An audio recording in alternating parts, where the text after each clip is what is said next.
You have said that you communicate regularly about unconventional insurance contracts that expose the company to extremely unlikely but highly costly events. I'm curious about how you think about and safely price these unconventional insurance contracts. What analyses and mental checks do you run through your head to make sure that Berkshire Hathaway will profit without being unduly exposed to catastrophic risk?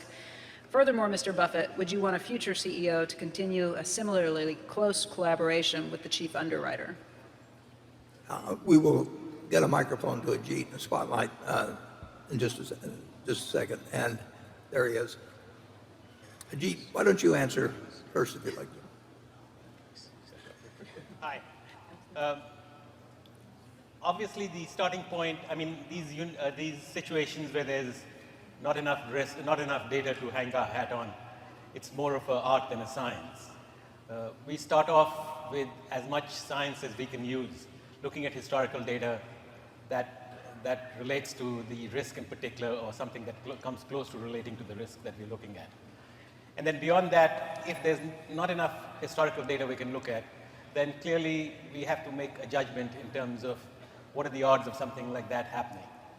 We absolutely, in situations like that, we absolutely make sure we cap our exposure so that if something bad happens or if we got something wrong, we absolutely know that how much money we can lose and whether we can absorb that loss without much pain to the income statement or the balance sheet. In terms of art, it's a difficult situation. More often than not, it's impossible to have a point of view, and we end up passing on it. But every now and then, we think we can get a price where the subjective odds we have of something like that happening has a significant margin of safety in it. So we feel it's a risk that's worth taking.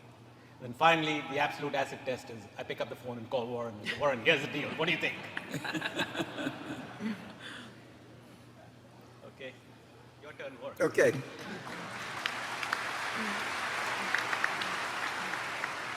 It's not easy, and you wouldn't want just anybody doing it for you. No, no. In fact, the only one I would want doing it for us on the kind of things we have sometimes received is Ajit. I mean, it's that simple. There isn't anybody like him. And as Ajit said, we'll look at a worst case, but we are willing, if we like the odds, and like you say, there's no way to look these up. We can tell you how many, or how many 6.0 or greater earthquakes have happened in the last 100 years in Alaska or California or so on. And there's a lot of things you can look up figures on. Now, sometimes those are useful and sometimes they aren't, but there's a lot where you can get a lot of data. And then there's others that, after 9/11, was that going to be the first of several other attacks that were going to happen very quickly? There were planes flying that they couldn't land in Hong Kong, as I remember. I think it was Cathay Pacific. Couldn't land in Hong Kong the following Monday unless they had a big liability coverage placed with somebody. The world had to go on. The people that held mortgages on the Sears Tower and all of a sudden wanted a coverage, I think that actually was one, but they were just pouring in people that hadn't been worried about something a week earlier, and now they were worried about things involving huge sums. And there were really only a couple people in the world that would even listen and had the capacity to take on a lot of the deals we were proposed. And there's no book to look up. So there's a big element of judgment. Ajit and Ajit's 100 times better at this than I am, but we do tend to think alike on this sort of thing. You don't want to think too much alike, but we think alike. I've got a willingness to lose a lot of money. And virtually every insurance company, if they get up to higher limits, they've got treaties in place and they can only take this much. So the world was paralyzed on that. We don't get those, but now obviously, but we do occasionally get inquiries about doing things that really nobody else in the world can do. It's a little like our investment situation, only transferred over to insurance. We don't build the business around it, but we are ready when the time comes. And And Ajit is an asset that no other company in the world has. And we work him. And we actually enjoy a lot talking to each other about these kind of risks because he'll ask me to think about what the price should be, and he'll think about, we don't tell each other ahead of time. And then I'll name it, and then he'll say, "Have you lost your mind, Warren?" You know, and then he'll point something out to me that I've overlooked. And it's a lot of fun, and it's made us a lot of money. And the